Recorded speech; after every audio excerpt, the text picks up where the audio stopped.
Hello viewers, আসসালামু আলাইকুম। আপনার কাছে যদি একটি স্মার্টফোন থাকে আর আপনি যদি চান যে স্মার্টফোনটি দিয়ে আপনি টাইপিং শিখবেন, বাংলা, আরবি, ইংরেজি যেকোনো ল্যাঙ্গুয়েজ আপনি টাইপিং শিখতে পারবেন শুধু আপনার হাতে থাকা স্মার্টফোনের মাধ্যমে। তো এটা কিভাবে শিখবেন? এই টাইপিংটি শেখার জন্য আপনার স্মার্টফোনের পাশাপাশি আপনার কিছু গ্যাজেটের প্রয়োজন হবে। সেটা হচ্ছে একটা আপনাকে ওটিজি কেবল কিনে নিতে হবে। এমন একটা ওটিজি কেবল যেটা 20 থেকে 30 টাকা নিবে। একটা ওটিজি কেবল আপনাকে কিনে নিতে হবে। তারপরে আপনার প্রয়োজন হবে একটি মাউস। একটা মাউস আপনাকে কিনে নিতে হবে। তারপরে আপনার একটি মাউস আপনি ১০০ থেকে ১৫০ টাকার মধ্যে পেয়ে যাবেন। আর এটা হচ্ছে একটি কিবোর্ড। মিনিমাম একটি কিবোর্ড আপনার ২০০ থেকে ৩০০ টাকা। এর উপর অনেক আছে। এটা হচ্ছে সর্বনিম্ন। তো আপনি প্র্যাকটিসের জন্য এটাই আপনি ২০০ থেকে বা ৩০০ টাকার মধ্যে একটি কিবোর্ড নিয়ে নিতে পারবেন। তারপরে আপনার যেটা প্রয়োজন হবে সেটা হচ্ছে ইউএসবি হাব একটা প্রয়োজন হবে। এই ইউএসবি হাবটা আপনি ২০০ থেকে ২৫০ টাকার মধ্যে পেয়ে যাবেন বা এর চেয়ে নরমাল আছে বা ভালো কোয়ালিটিও আছে। আপনি আপনার ইচ্ছে মতো কিনে নিতে পারেন। তো এই গ্যাজেটগুলো আপনার প্রয়োজন হবে।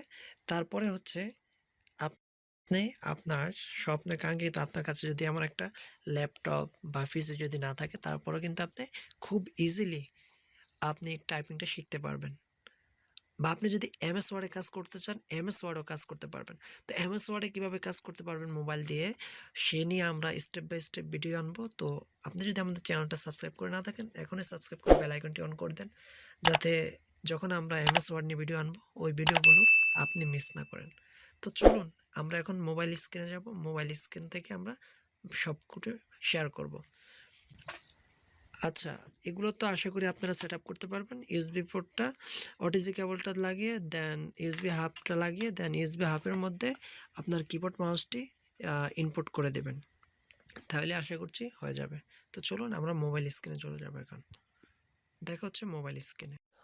Welcome back my mobile screen. Viewers, আমরা সেটআপ করার পর মাউস, ওটিজি কেবল এবং ইউএসবি হাবটি একসাথে সেটআপ করার পর কিবোর্ডটি সেটআপ করার পর আমরা চলে আসছি আমাদের মোবাইল স্ক্রিনে।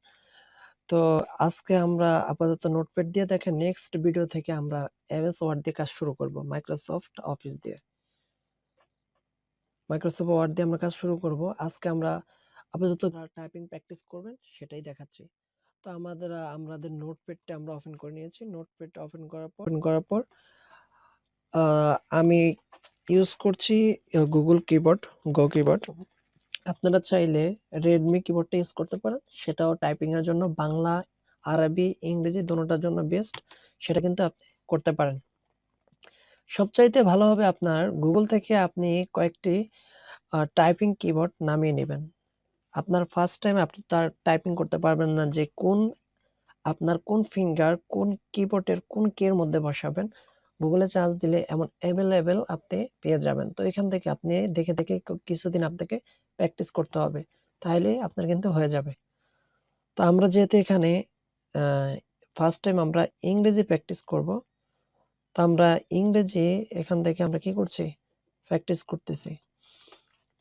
তো আপনার আসলে আমি তো আর বললে আপনি বুঝতে পারবেন না, তো সেজন্য হচ্ছে আপনাকে কিছুদিন প্র্যাকটিস করতে হবে। তো আমরা কিন্তু খুব ফাস্ট প্র্যাকটিস করতে পারছি।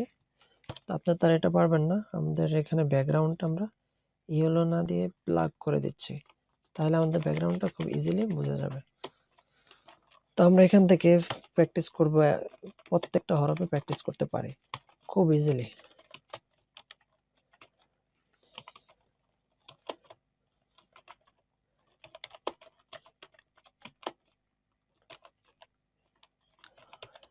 Shamsul technology YouTube channel subscribe নাও।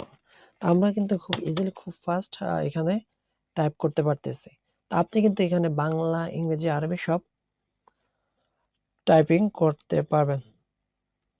তো আজকে ছিল কিভাবে কোন ডিভাইস দিয়ে, শুধু স্মার্টফোন দিয়ে আপনি কিভাবে টাইপিং প্র্যাকটিস করবেন। তো নেক্সট টাইম আপনি এমএস ওয়ার্ডে সবগুলো কাজ করতে পারেন, কোশ্চেন পেপার নিয়ে বা বিভিন্ন ডকুমেন্ট নিয়ে কিভাবে কাজ করবেন হাতেটা আপনার স্মার্টফোন দিয়ে, সেটাই আমরা স্টেপ বাই স্টেপ দেখাবো। তো আপনি যদি আমাদের চ্যানেল নতুন হয়ে থাকেন, প্লিজ সাবস্ক্রাইব নাও, এখনই সাবস্ক্রাইব করে আমাদের সাথে থাকুন। দেখা হচ্ছে নতুন কোনো ভিডিওতে। সে পর্যন্ত ভালো থাকুন, সুস্থ থাকুন। আল্লাহ হাফেজ। আর ভিডিওটি ভালো লাগলে লাইক, কমেন্ট, শেয়ার করতে তো ভুলবেন না। আর আমাদের ফেসবুক পেজ থেকে দেখে থাকলে আমাদের পেজটি লাইক এবং শেয়ার করে দেন। আর আপনি যদি এখনো আমাদের গ্রুপে জয়েন্ট হয়ে না থাকেন, অবশ্যই আমাদের গ্রুপে জয়েন্ট হয়ে নেবেন আপনার মতামত শেয়ার করার জন্য। Thanks a lot.